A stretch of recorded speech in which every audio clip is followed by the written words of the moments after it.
Hello everyone, welcome to our YouTube channel CCA Academy.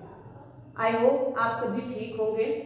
आज हम अपनी जो है पॉलिटी की सीरीज स्टार्ट करने जा रहे हैं, जिसका जो हमारा है फर्स्ट टॉपिक रहेगा डेवलपमेंट ऑफ कॉन्स्टिट्यूशन। जो आपका भारत का संविधान है उसका जो है विकास कैसे हुआ उसके बारे में आज हम देखेंगे। चलिए आइए स्टार्ट करते हैं। आपका जो ब्रिटिश जो ईस्ट इंडिया कंपनी थी उसको जो है कंट्रोल करने के लिए उसके कार्यों को क्या किया, इंग्लैंड के राजा ने जो है एक रेगुलेटिंग एक्ट 1773 जो है पारित किया। Regulating act 1773। इस एक्ट में क्या किया, जो आपका ब्रिटिश अधिकृत जो क्षेत्र था जैसे आपका बंगाल, मद्रास और बॉम्बे प्रेसिडेंसी, तो उसमें क्या किया गया कि आपके जो है केंद्रीय शासन की जो है आपकी नींव रखी गई। जो आपका केंद्रीय जो प्रशासन है उसकी नींव रखी गई। क्वेश्चन यहां से बनता है कि जो केंद्रीय प्रशासन है आपका उसकी जो है नींव कौन से जो है एक्ट में रखी गई, तो आपके रेगुलेटिंग एक्ट 1773। इसमें क्या किया गया, जो मद्रास और बॉम्बे की प्रेसिडेंसी थी उसका जो है एरिया जो है किसके अंडर कर दिया गया, तो आपके बंगाल का जो प्रेसिडेंसी है उसके गवर्नर के अधीन कर दिया गया। इसी एक्ट में जो है आपके जो है सुप्रीम कोर्ट की सुप्रीम जो कोर्ट है उसकी स्थापना की गई आपके बंगाल में।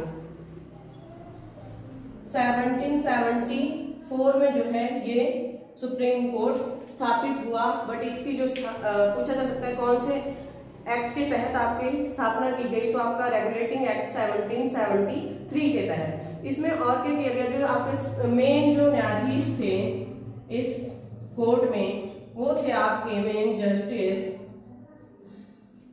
Sir Elijah Impey. आपके सर एलिजा इम्पे को जो है इसमें जो है क्या बनाया गया, आपका जो है मुख्य न्यायाधीश बनाया गया। क्वेश्चन पूछा जा सकता है कि जो आपके बंगाल का जो सुप्रीम कोर्ट था उसके जो है फर्स्ट आपके न्यायाधीश कौन से थे, तो आपके सर एलिजा इम्पे जो है क्या थे, फर्स्ट जो है न्यायाधीश थे यहाँ के। इसके बाद जो है जो इंग्लैंड का प्रधानमंत्री था उसने देखा कि जो आपका रेगुलेटिंग एक्ट है 1773 इसमें जो है कुछ कमियां रह गई हैं, तो इनको दूर करने के लिए क्या किया उसने, इंडिया एक्ट 1784 लाया गया। इसके अंदर क्या किया गया कि जो आपके जो है ब्रिटिश अधिकृत क्षेत्र था वहां पे जो है आपकी द्वैध शासन प्रणाली जो है शुरू कर दी गई। इसके अंदर जो है जब द्वैध शासन प्रणाली आपकी स्टार्ट की गई तो इसके अंदर जो है जो आपका प्रशासन है उसको दो भागों में बांट दिया गया। फर्स्ट ऑफ आपका बोर्ड ऑफ कंट्रोलर और सेकंड आपका बोर्ड ऑफ डायरेक्टर। अब जो आपके बोर्ड ऑफ कंट्रोलर है इनको आपको हिंदी में कहा जाता है बोर्ड ऑफ नियंत्रण मंडल, और जो आपका बोर्ड ऑफ डायरेक्टर है इसको कहा जाता है निदेशक मंडल। अब जो आपका बोर्ड ऑफ कंट्रोलर है इनको क्या कार्य दिया गया, जो आपके राजनीतिक जो मामले थे आपके उनका कार्यभार कौन संभाल रहा था, जो आपके नियंत्रक मंडल था वो संभाल रहा था, और जो आपके व्यापारिक मामले हैं उनको जो है आपका निदेशक मंडल, व्यापारिक मामलों को जो है आपका निदेशक मंडल जो है संभाल रहा था।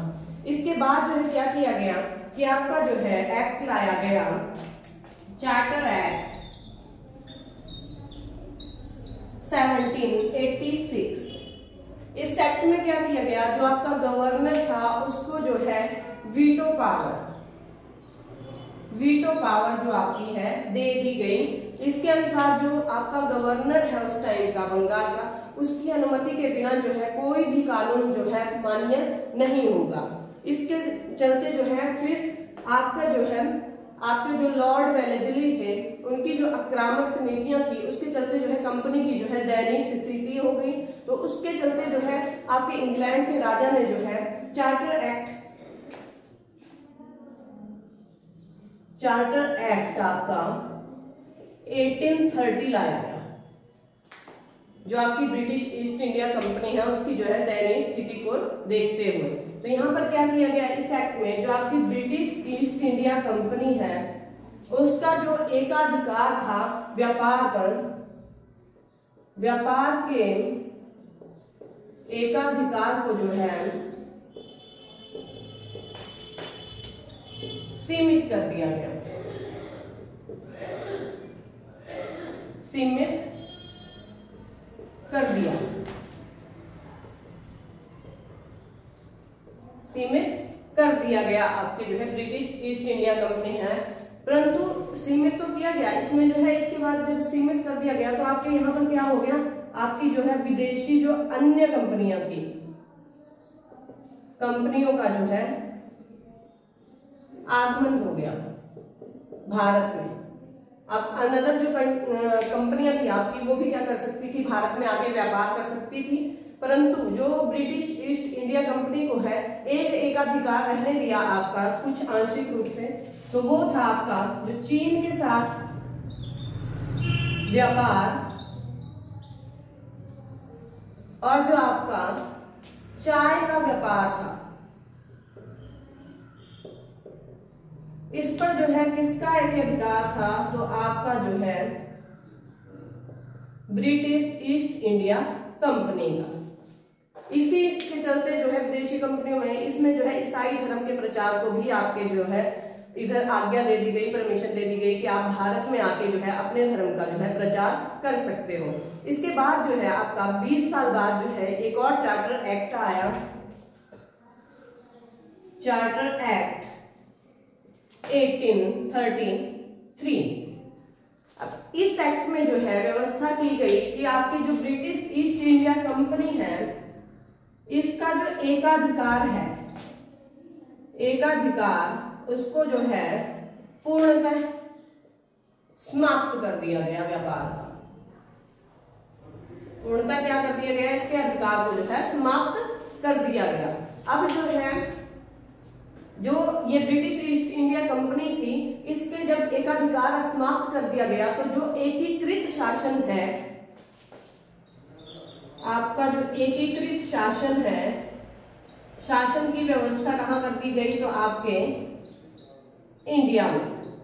ठीक है, एकीकृत शासन मीन्स जो अब बंगाल का जो गवर्नर जनरल था उसको जो है पूरे भारत का जो है गवर्नर जनरल बना दिया जाता है। यहाँ पर अब ब्रिटिश ईस्ट इंडिया कंपनी का क्या कार्य रह गया था कि जो ब्रिटिश जो सत्ता थी यहाँ पर ब्रिटिश सरकार की तरफ से जो है उसको रूल करना था यहाँ पर इंडिया में। तो इसके बाद जो है एक इस अधिनियम के तहत जो है जो आपकी दास प्रथा थी, दास प्रथा, उसको भी जो है गैर कानूनी जो है घोषित कर दिया गया, गैर कानूनी घोषित कर दिया गया। और अंत कब हुआ था, अंत आपकी दास प्रथा का तो 1843 ईस्वी में। यहां से क्वेश्चन क्या पूछा जाता है कि आपके जो है ब्रिटिश ईस्ट इंडिया कंपनी का जो है एकाधिकार कब समाप्त कर दिया गया, तो आपके चार्टर एक्ट 1833 में, और अगर आंशिक रूप से पूछा जाए तो चार्टर एक्ट 1813 में। ठीक है, यहाँ पर ये भी पूछा जा सकता है क्वेश्चन कि जो आपकी दास प्रथा है उसको जो है गैर कानूनी कब घोषित किया गया, तो आपका जो है किस एक्ट के तहत किया गया, तो आपके चार्टर एक्ट 1833 के तहत। इसके जो है आफ्टर 20 इयर्स फिर से जो है एक और चार्टर एक्ट आपका आया, चार्टर एक्ट 1853। अब इस एक्ट में क्या किया गया कि जो आपका विधि आयोग था, विधि आयोग या आपकी जो कार्यकारी परिषद थी उसका जो है गठन किया गया। ठीक है, क्या किया गया, विधि आयोग का जो है गठन किया गया। ये क्या करना था, इसने जो है कानून बनाने थे आपके। ठीक है, इसके बाद जो है इसी एक्ट में एक और प्रावधान किया गया कि जो आपका निदेशक मंडल है, बोर्ड ऑफ डायरेक्टर है, इनके लिए जो है इनके पद पर जो है नियुक्तियां जो है योग्यता के आधार पर कर दी गई। योग्यता के आधार पर।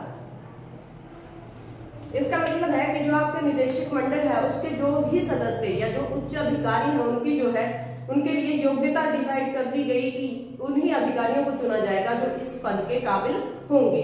तो ये था आज का हमारा topic. That's all for today. अगर आपको मेरी ये वीडियो पसंद आई हो तो please like, share and subscribe our channel. Thank you.